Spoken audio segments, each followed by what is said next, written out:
শোন তুই তোর এখন তালাক দেবো দিয়ে আমি কালকে বিয়ে করবো, সে তোর থেকে সুন্দর হবে, আমার 20-30 লাখ টাকার জিনিসপাতি দেবে।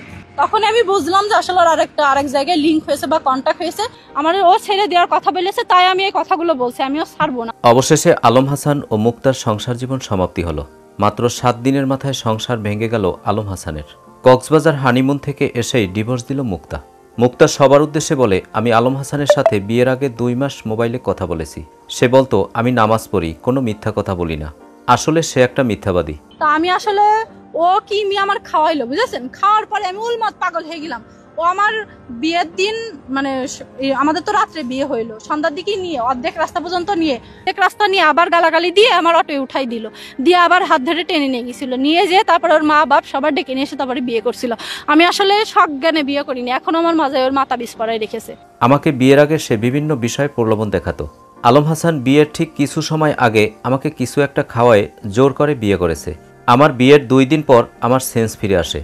তবে আমি আলম হাসানকে এবার শিক্ষা দিয়ে ছাড়বো, আমি এত তাড়াতাড়ি তাকে ছাড়ছি না। আমার ও ছেড়ে দেওয়ার কথা বলেছে, তাই আমি এই কথাগুলো বলছি, আমিও ছাড়বো না। আমি সংসার করতে আসিছি, সংসার করবো ইনশাল্লাহ। যতটুকু পর্যন্ত দৌড়াতে হয় আমি দৌড়াবো, তাও আমি সংসার। দর্শক, কেমন লাগলো আজকের আপডেট পেয়ে অবশ্যই কমেন্ট করে জানিয়ে দিন। আর ভিডিওটি ভালো লাগলে লাইক, কমেন্ট, সাবস্ক্রাইব করে আমাদের পাশে থাকুন।